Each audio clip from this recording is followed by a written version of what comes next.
Hello, everybody, and welcome back to Starcastic Remarks. Thank you guys for joining us for another edition. I can't talk today. Another edition, an episode. There you go. I just try to combine the two words of Starcastic Remarks here today, and of specifically our Stars fan stories off-season series. Today we have Jussi. He has it's exactly what his name sounds like. He is from Finland. So this is going to be a very special episode for all of you guys here in the States to hear his backstory and everything. Jussi, thank you so much for coming onto the show. Tell us a little bit about yourself, just like, non-hockey related stuff, and just to let us get to know you a little bit. Yeah, hi Ryan, and thanks for having me. I'm very happy to be here. I've been listening to your podcast for maybe 2 years now, but pretty intensively. So I listen to every single episode, and it's exciting for me to finally join your show. I'm 44 years old. Like you said, from Finland. I live here in small city of Hämeenlinna, which is right in between Helsinki and Tampere, which are the two of the biggest cities in Finland, here in southern part of Finland. And I have two daughters, 10 and 12. I'm a huge ice hockey fan. I also play myself as well, ice hockey, I've been a Dallas Stars fan for a long time, over 30 years now. So it's well, that's awesome. And by the way, we're gonna go ahead and say this now. I meant to say this before you got started, but we are making an exception for the start time for this episode, because if I did it for 7 p.m. Central Time here in the States, that would be like 2 a.m. for Jussi. So we're not going to do that for his family. So this episode is going to be a special edition. It's going to go live at noon Central here in the States, here in Texas, for majority of Texas. That way, his family in Finland can watch it about 7 o'clock his time on the Tuesday that you're watching this. So thank you yeah. for this. Yeah, no. Obviously, I want your family to be able to see this. So this is a cool thing for everyone to get a chance to do. You said you were nervous coming on here before we started recording and everything, but you're doing a great job already. So far, at least. Yes. Yeah. But you need to be a little bit nervous. So it's first time for me to do at least this kind of podcast. So that's probably the reason. So talk to us a little bit about about like what hockey means for the Finnish people, because like I think Canadians can kind of understand how big it is for Finnish people over in Finland. Right. And for the diehards, who watch this podcast, or for other ginormous Stars fans who are hardcore fans, they understand it too, how important it is. But typically here in the Dallas-Fort Worth area in Texas, it kind of plays fourth fiddle when you've got the Cowboys, you got the Mavs, you've got the Rangers, and then you've got the Stars. Typically, the Stars are normally at the very least the fourth fiddle, and maybe the third fiddle for some people. But how much does hockey engross y'all's life in Finland? Yeah, it's huge. It's huge. Yeah, I mean, Finland is like Canada of Europe when it comes to hockey. So it's almost like a religion to us. It's by far the number one sport in Finland, basically all of us are to some extent at least hockey fans. When it comes to my kind of a fandom of Dallas Stars, it all started in mid 90s. Back then, Dallas Stars wasn't like the sexiest team when it comes to like fandom in Finland. It was like Chicago and Los Angeles, Edmontons. These kind of teams were like more popular. But for me, it all started in 93, 94. I'm not saying that I was a big fan back then, of course, but I started to follow the team because of this player called Jarkko Varvio, who was a big star over here in Finland. He represented my hometown team, HBK Hämeenlinna, and Minnesota North Stars drafted him, and then Varvio joined the club Dallas Stars, that is, in 93-94, the inaugural season. So that's how it got going for me when it comes to Dallas Stars. I started to follow that team more and more. Then when Jere Lehtinen joined the club in 95, it was all in. Then my real like fandom started. So 96, 97, I was a full Dallas Stars fan. Yeah, I get that a lot from a lot of Finnish Stars fans. That's really they mentioned the guy that you just mentioned back in 93, 94, and then they always say Jere Lehtinen is the one that kind of started it off. And to be completely honest, I think he is still the reason why a lot of people Yeah, watch. he is. And not just because he was connected to the Stars for so long and he played for them for so long, but he continues to kind of push Finnish players towards Jim Nill. I mean, like I cannot believe Yoel Kiviranta is a perfect example of that. There you go. Artu Huru. Artu Yeah, Huru is another example of someone that Jim Nils was kind of pushed to go and get his, and I'm sure Jere Lehtinen was like, hey, he's not going to be like a superstar or anything like that, but he's a very good player, defensively responsible. He can put up some points when you need it. Very good depth player. So he's still making his mark on this team. absolutely. And Jere Lehtinen was a national hero already back in 95, before even going to NHL. They won the world championship with Saku Koivu in 95, and that was a big celebration. They were like real heroes, national heroes over here. And of course, what he did in NHL, 3 Selkis,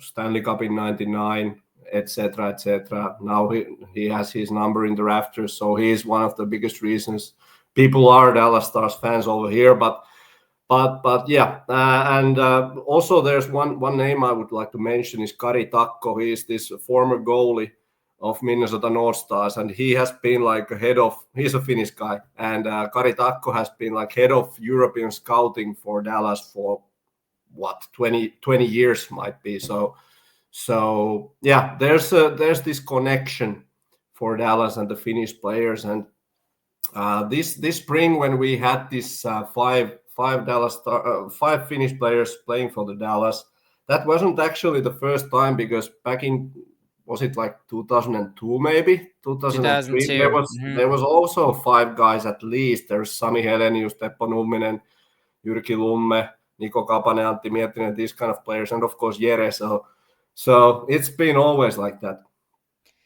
And that's funny that you talk about those players, because some of those players were some of my favorite players growing up, right? Like, and I don't know why. Maybe it was just the fact of how hard they worked. When every time I think about the 2008 run, I always think of Antti Miettinen. Like, Yeah. and he was just a guy that just seemed to come out of nowhere and scored 20 goals that season. And Yeah. he was like, he's one of those guys that was down in the I don't want to say depths of the lineup, but like, further down the lineup, that really was a major reason why the Stars made such a big push in 2008. And then Yeah, and funny that you mentioned Antti Miettinen, because he's like my hometown guy. He lives at the moment. He lives like, well, less than 1 mile from my house. So he's originally from here, and of course I was following him very closely back in the day. And yeah, he's a big hero of our small town Hämeenlinna. And then the other guy, we were actually just talking about him before we started recording. One of the greatest shootout goal scorers of Yeah, all time, Jussi Jokinen. Like yeah, a lot of people don't realize that he's Finnish as well. Everyone knows Olli Jokinen, but they yeah, forget Jussi Jokinen, and he yeah. was fantastic for the Stars for a good and a half decade, 7 years, something like that. So He that's was. another player. He was, yeah, and they are, by the way, they are not relation to Yep. each other. So it's just Yes. the same surname, but yeah, Olli Jokinen is like more famous out of those two. But Jussi Jokinen had a heck of a career as well, almost 1,000 games in NHL. So yeah, I remember when he played with Lehtinen at Modano back in 05-06, and he was doing scoring all those shootout goals. So it was a good story. And it was never the same thing, right? Like, there's the Forsberg and Yeah. the and like everyone remembers the shootout goal that like Mike Ribeiro did when he turned around and he was facing the goalie backwards, and you can't do that nowadays anymore. But at the time, that was unforeseen. Like Jussi Jokinen was the one that kind of created all the creativity around the shootout, and especially when it was first introduced after ties were gotten rid of, a lot of the creativity needs to go towards him. He was one of the best at it, if not the best. So yeah, absolutely, mate. And he was doing a lot of this kind of shooting it low blocker, like just underneath the blocker, and it was always the same trick, and it was almost like automatic, but just always scoring. And one story that I remember is that everybody remembers that game against Oilers where Patrick Stefan had the empty net. Then oh something gosh. happened, And it and was Alex Oilers scored. Hemsky. Yeah. Exactly. But Dallas Stars still did win that game with Jussi Jokinen's shootout goal. So Yes. Yeah, and that's crazy to think that years later, Alex Hemsky would, for a short period of time, become a Dallas. It's weird how things happen, and it's yeah, like the other thing that people point to is also, and that I think about is in 2000 when the Stars lost the Stanley Cup, tried to go back to back. It was Jason Arnott who ended the Stars season in the Stanley Cup final, and then a couple of years later, he becomes a Dallas Star. So it's just weird how things happen. yeah. That Arnott goal is one of the crushing memories, like worst memories of my. Oh. I still blame Sylvain Cote for getting Arnott behind his back. Well, let me give you another crushing moment, and then I'll ask you for one that might be a little different. We'll get those out of the way first, okay? The one that I always think about in the back of my head that's more recent than that more people will be more familiar with, is in 2019 when the Stars were playing the St. Louis Blues, and I don't even think it was an eighth of an inch that the puck needed to go over on that Jamie Benn wraparound attempt. And just somehow Jordan Bennington, by the skin of his chinny chin chin, was able to keep the puck out with his blocker, or not with his blocker, with his pad. Um, is there a moment like that for you that is maybe more recent or maybe even less recent? What's a memory you can think of that is as crushing as that, if not more? Well, that was certainly crushing. I especially remember. knowing what happens. Yeah, The Blues won the Stanley Cup. I was yeah. just That like, oh. we had a heck of a team back then. I think Bishop was in goal back then. I remember always when was it Ryan O'Reilly who scored the winning goal, and Miro Heiskanen as a rookie was standing on the goal line, and I was like, I didn't cry, but it was this close. Other crushing moments, yeah, there's plenty of those. Maybe, Maybe well, this was the wrong question to you ask, but like you are. a lot of people can kind of connect to these, but there's like, oh, which one? I mean, for me, I always come back to 2007, the playoffs. It was only the first round of the playoffs against the Canucks, but that was the season when I really had my hopes very high. I was really expecting them to go all the way. They had Martti Turko. It was like his prime time. He had like what 3 shutouts in that series, and Brendan Morrow was emerging the first season as a captain, etc. We still had Modano, Lehtinen, Zubov. We had Eric Lindros, and to lose to Canucks in Game 7, that's one of the things that really was hard for me to take. So I always remember that. So that's one of the. Of course, then there's complete seasons. I remember when there was like high hopes. 01, 02, 02, 03, these kind of seasons. When when Brian Marchment injured Joe Nieuwendyke's knee, and basically they lost the whole season because of that in 98 playoffs. That was a crushing moment as well. But as you know, you're a long-time Dallas Stars fan, so you know there's a lot of these kind of Yep. moments. Yep, but that goes to one of my sayings that before you can win, you have to learn how to lose. And I hope that's what the Stars are going through currently with 3 Stanley Cup or Western Conference final runs and losing there. But we'll have to wait and see how they do next season. It definitely looks like they're going to take a little bit of a step back. But Yeah. well, let me ask you this, because I think I'm curious about this. And I warned you about this question before we started, but is it really true that all Finnish fans are like either Stars fans or Florida Panther fans because of just the sheer amount of Finnish players on both of those teams? Absolutely, absolutely. And of course, it hasn't been always like that. Let's rewind the clock 10 years from now. There wasn't too many Dallas Stars, or especially not too many Florida Panthers fans. Now it's completely different. Alexander Barkov is best player, one of the best players in the world. Definitely best players from Finland. He's 29. He's already probably a Hall of Famer. So that's a big reason Florida Panthers has a huge fan base now in Finland. Of course, Dallas has to, especially now after Rantanen deal. There's also a lot of Colorado Avalanche fans because of Mikko Rantanen, and they still remain to be Colorado fans even though he left the team. So and Carolina because of Sebastian Aho. So I would say that those 4 are like the top 4 when it comes to the kind of the size of a fan base here in Finland.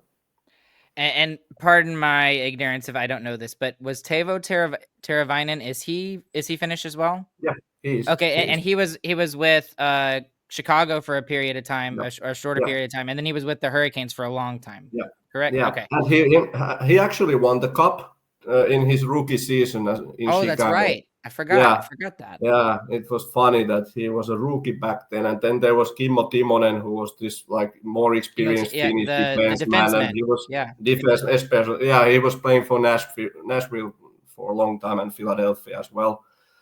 And Kimmo Timonen was playing probably his last season. Everybody knew that, and he was joining the club because he wanted to win the championship. And then there was Teuvo Teravainen, who was a rookie back then, and then they won together.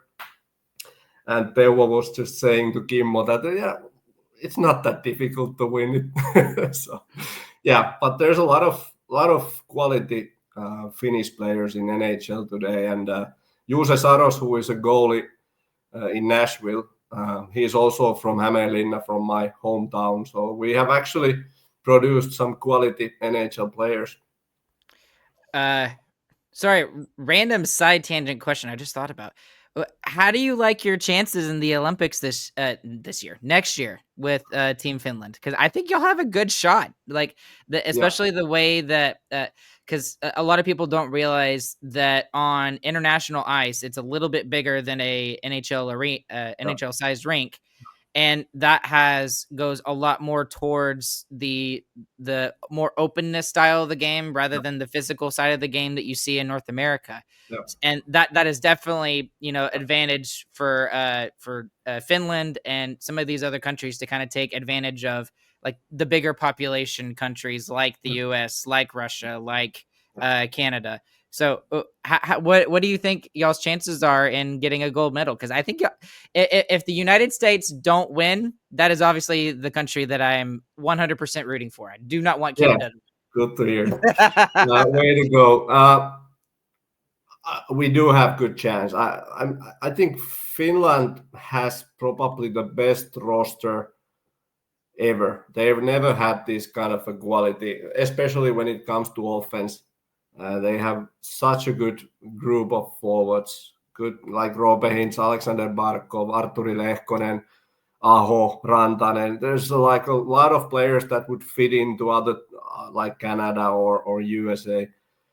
Only problem or kind of a challenge is after Miro and Esa, the quality of the defenseman is not well. We do have Niko Mikkola who has been playing excellent in Florida, but other than that, there's is Ristolainen Finnish? Yes, okay. He's maybe okay. He's kind of like a Labushkin for Team Finland. He can maybe play a top 4, but you've also got What about Henry Jokiharju? Yeah, but I mean those are NHL players. Ristolainen is a good call, but I think he is a bit of a liability in his own end still. I was happy that he didn't join Stars in the deadline because there was a lot of rumors going on, and I mean, but yeah, we have a very good goalie. Juuse Saros is an excellent goalie. He's like top 10 goalie in the world. I would say the biggest hurdle, biggest challenge when it comes to our team is we have a brand new coach, and he's kind of a kind of a Glenn Gulutzan of Team Finland. So he needs to prove himself. So let's see. But I mean the roster is excellent, and we have quality players. So, and like you very well said, the bigger eyes plays a important role in this. So I think that's a benefit for Team Finland and also for Team Sweden as well. Yeah, I agree.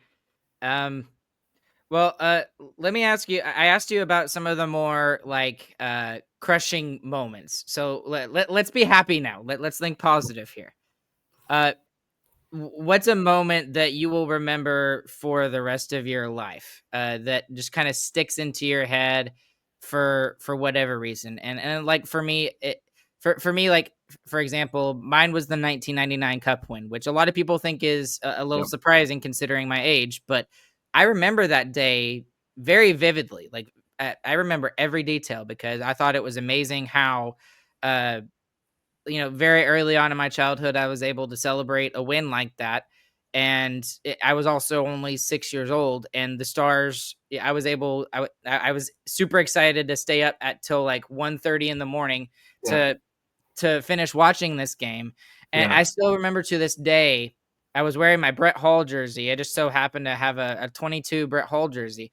And as soon as he scored, I was running around the house, just going nuts. Like I didn't even fully understand like all the rules or everything like that, but I understood the puck went in the back of the net, and that was the end of the game. And my dad had told me that the next goal wins, and if Yeah. we get the goal, then we win the cup. Then we win the cup. So is there a moment like that that you'll just remember for the rest of your life? There's a lot of good moments for sure. Of course, boring answer, the 99 Cup as well for me. I was 18 back then. I was still living with my parents. I was waiting to go to military because we have a mandatory military service over here in Finland. I remember watching it. It was already morning. It was like what 6, 7 in the morning, 6, 7 a.m. I was watching the game, and my nose was literally touching the TV screen, and then when Brett Hull scored that goal, it was like full celebration. So I definitely remember that forever. Of course, '08 Brendan Morrow goal against the Sharks. That's one of the highlights of my like my fandom. I also remember the hit that he gave to Milan Michalek in the closing seconds of the regular time. Then the bubble playoffs, of course, even though the atmosphere wasn't, it was quite odd. I mean, having the playoffs in the end of the year, like October, November, whatever it was, no audience, so it was quite strange. But all those Joe Pavelski goals, what he did for the Stars. So there's a lot of good moments, definitely, and a lot of goals that I will always remember. I also remember the first game when Brad Recharge joined the club, and he had 5 assists, and Niklas Hackman scored the hat trick. So there's like all kinds of stuff that I remember, but yeah, it's good to have some positive memories as well, not just the negative ones. How big was Yoel Kiviranta for that short period of time after he scored the hat trick? Because like over here in the States, and even now, we have like these catchphrases, right? With the Stars, we always say we're not going home, or Yeah. we always make we still continue to make fun of Val Nichushkin. In that one video, he says, "I am Val Nichushkin." We still say that every once in a while. And then obviously the Yoel effing Kiviranta, Yeah. but that will live rent free in my head for forever. Yeah. And in terms of stories, Yeah. like I don't think you can come up with one better. That's like Disney worthy, like Sandlot, like Mighty Ducks kind of worthy, where you go in and you didn't even play the last game. You come into a game 7 in I think it was the second round Yeah. against a really good, still then a really good Colorado Avalanche team, and yeah, they were on their third goaltender or whatever, but you come in and you score a hat trick in the most weirdest situation ever. Like there will never ever be a situation again where someone can say they lived the same life experience as Yoel Kiviranta. Like no one can ever say that ever again. It will never happen. It So was I so. mean, what was that like watching that from Finland, and what was It the was. country's? It was crazy. I mean, and the funny thing is that Joel Kiviranta was never a star player in Finland, not even close. He wasn't that like the skilled guy. Even here in Finland, he was a part of a national team and he was scoring some goals, etc. But there was like so many like higher talent players, and I was already surprised that he even got to play in NHL, let alone scoring that hat trick in the playoffs, game 7. So that was crazy. And those goals were like very nice goals. They were not like accidents or anything else, or puck hitting his leg or anything like that. But they were quality shots, especially the second goal, which he scores from the like such a narrow angle. Mhm. Quality shots, and of course the pass from Andrei Sekera, Of and all people, Andre Sekera. of all It's people. not. Yeah, it's not Rope. It's Yeah. not Joe Pavelski. It's not Jamie Benn or Tyler. Andre Sekera. And what was he doing there, like It's a behind the defenseman. Colorado net? Yeah, it was like okay, whatever. But But yeah, I mean, Joel Kiviranta is a good example of Finnish player. Finland doesn't necessarily produce like a high skill top end players, highly skilled players. Instead of that, Finland always has produced like this kind of very responsible, good two-way players, like Jere Lehtinen was. So very responsible, good. Uh, they play in excellent way without the puck. They defend well, etc. And Joel Kiviranta is a good example of that. Very hardworking, good skaters, tough on battles. Artturi Lehkonen is another example of that. I was gonna mention that too. Yeah.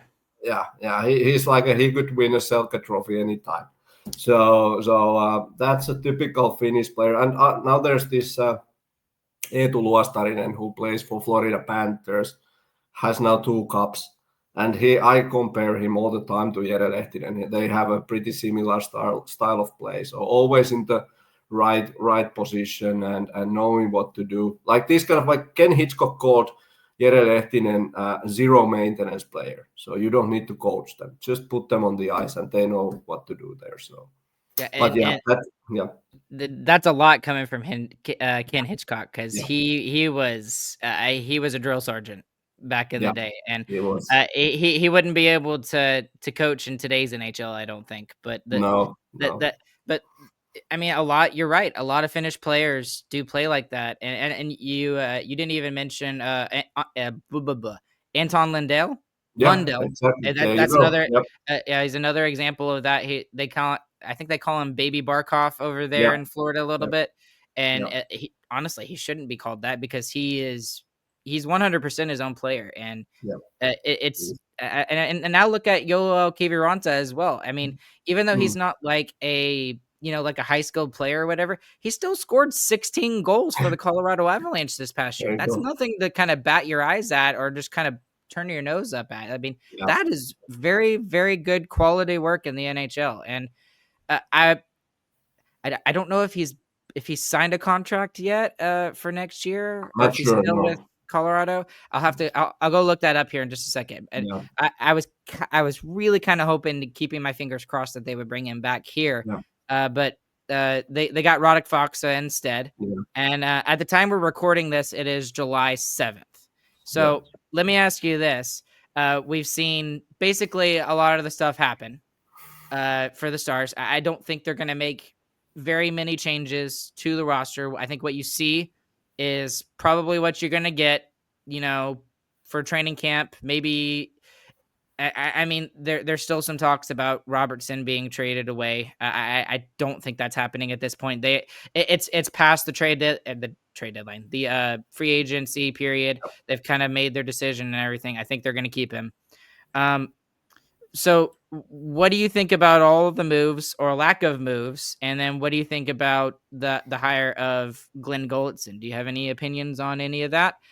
Does it look like the Stars are going to take a step back next year, like a lot of people are saying? Let's see. I'm full of like question marks all over my head. I really don't know how to answer. I don't even know what my expectations are for the next season. One thing is certain, I wasn't happy about the hiring of Glenn Gulutzan, like probably not too many other people as well.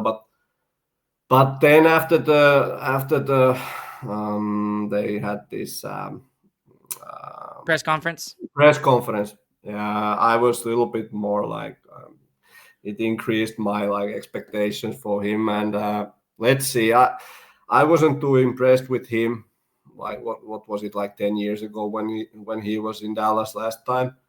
Of course, he was quite like not that experienced back then. Now he has more experience. He was in Calgary. He was long time now in as an assistant in Edmonton. So he's probably better now than back then. I'm still not sure what to expect from him, but I'm not judging him. Let's see what he's got. But there's some positive. I think first of all, I think it was a right move to let Pete go. I think Pete knew it himself as well when he was throwing Jake under the bus. He knew he's gone, and it was a right move to make. I mean, Pete did excellent job. Dallas was a super good team during the regular seasons. It's definitely not easy to get into playoffs, and Dallas was always like in very high in the rankings. So that's on Pete. We were an excellent team on the special teams, etc. So let's see.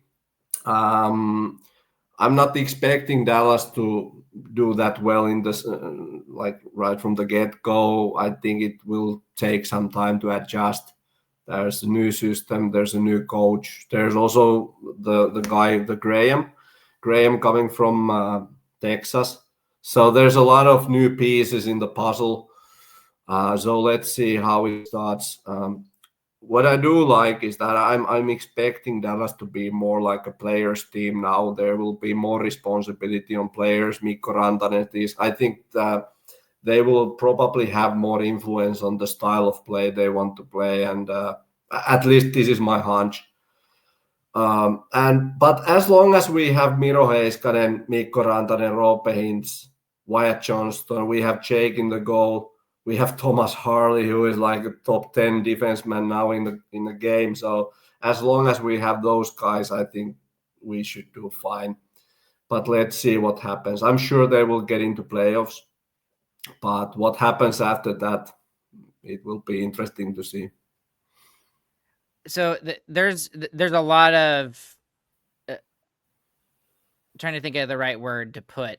There's a lot of uncertainty with this team right now. And I think that's the perfect way to put it, actually. Uncertainty. And it can be good uncertainty. It can be bad uncertainty, right?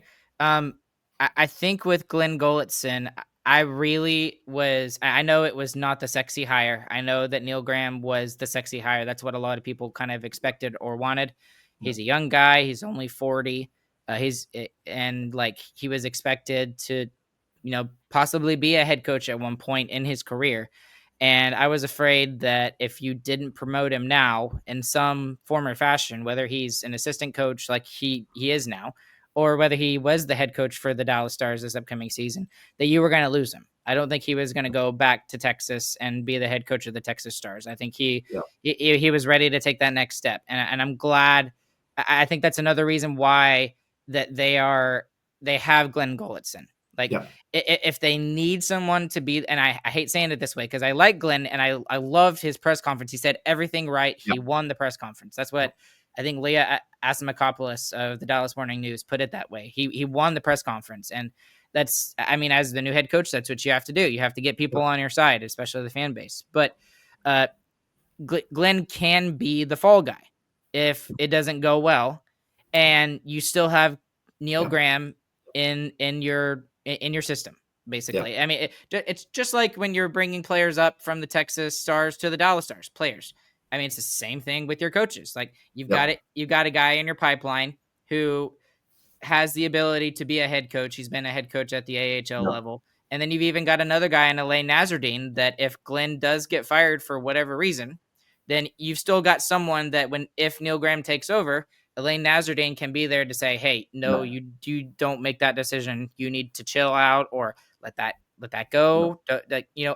Just kind of guiding him along the way. So like Jim Nell has set up the coaching staff in a very interesting way. And I talked about this on the podcast, and that the three guys they've got currently, I think they're still looking for a fourth guy at the time of this recording. We haven't gotten a fourth guy. I don't even know if they will. I don't know. But you got Glenn Gulutzan, who has not exactly been there, done that, but he kind of has been there, done that, just not as a head coach recently. You've got Neil Graham as the brand new guy who has a lot of upside, who has a lot of excitement around him.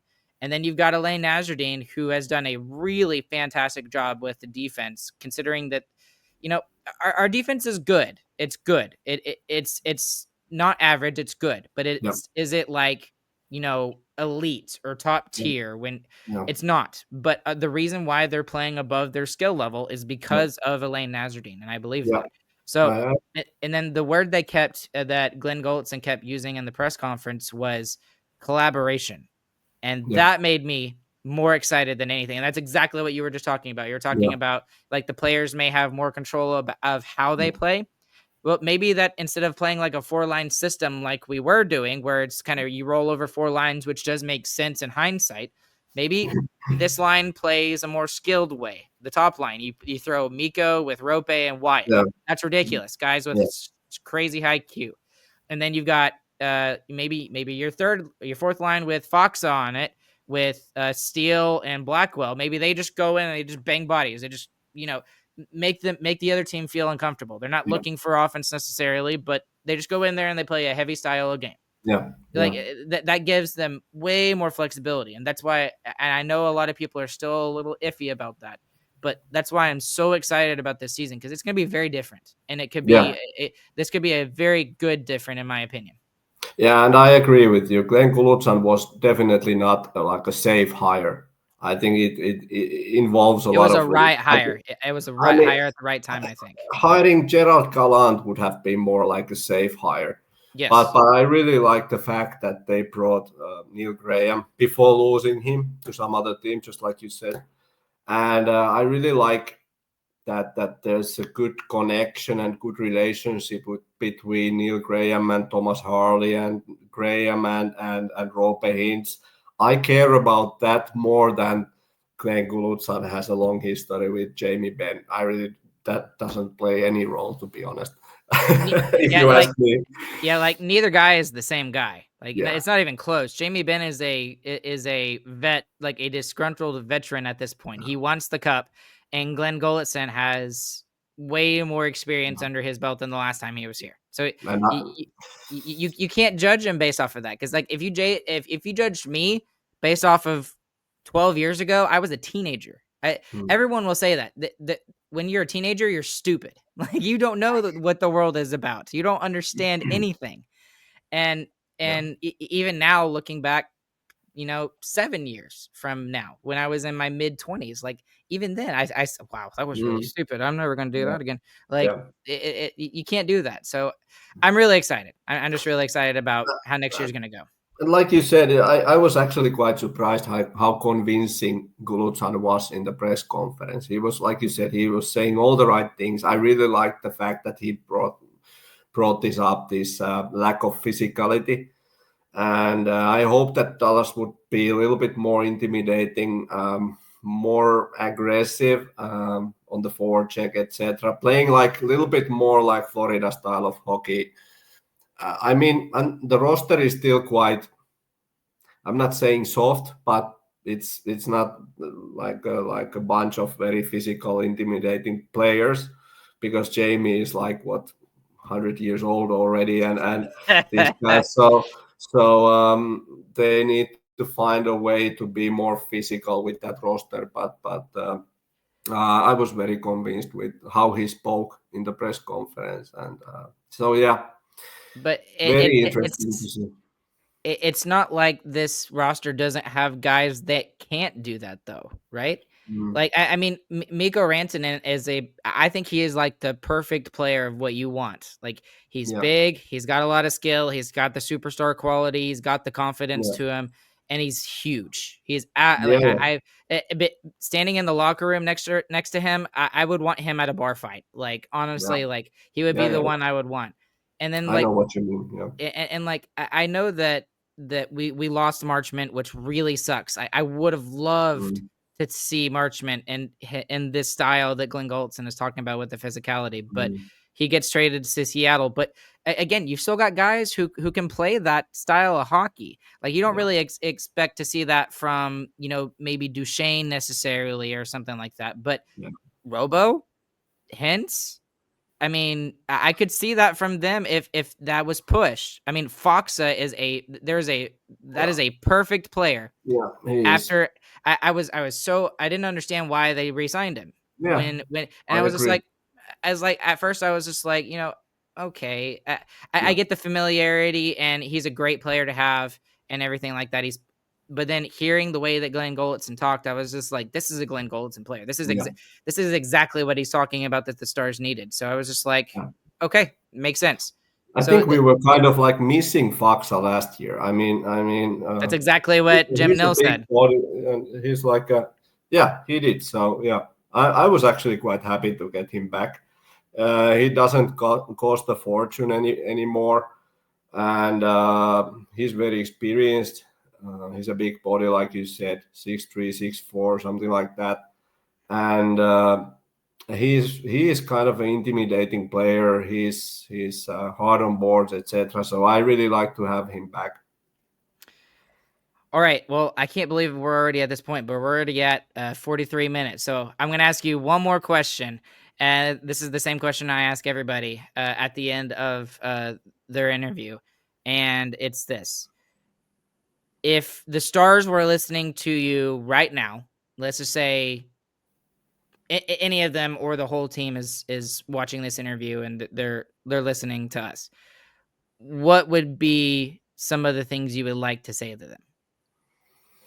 Just trust in the system, believe in yourself, even though you would lose like first 6 games out of 10.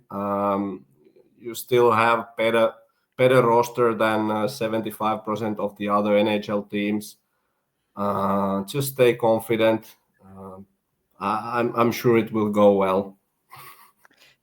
The best Stanley Cup teams don't necessarily get first in their division. I'm just saying. Look at Florida. Look at Tampa. The last half decade, they don't win the division, but they're the best team in the playoffs. So I'm quite confident for the Stars because there's a lot of experience now from the playoffs. Just think about how many playoff games Miro has played during his whole career. He has almost like 100 playoff games already, and he's 25 only. So 26, yeah. 26, yeah. So there's a lot of experience, to be honest. And I think the best players are on their prime. So there's a lot of reason to be expecting some good things this season and the season after. So we're in a good position. There we go. Ending on a positive note. Yes, I like that very much so. Well, Jussi, again, this has been awesome. It's been fun talking hockey with you. And again, I really appreciate you coming on. And for all of you that are listening afterwards, or if you're watching the premiere on YouTube, please consider clicking like and subscribe and hit that notification bell so you never miss an episode of this off-season series, Stars Fan Stories, and also our continuing off-season coverage. Every Wednesday night, we will be going live at 9:15 Central Time. I'm sorry for our Finnish brethren over there. That's really late early in the morning. I apologize, but 9:15 Central Time every Wednesday night, and we'll be talking NHL hockey or just whatever the heck we want. So, alongside UC, my name's Ryan. We'll catch you guys on the flip side. Hope you all have a fantastic morning, afternoon, evening, whenever you guys are listening. UC, would you like to say anything before we close out? Thank you, Ryan. Thank you for having me. It was a blast. I enjoyed it. Go Stars. Of course. Go Stars. Thank you, everybody.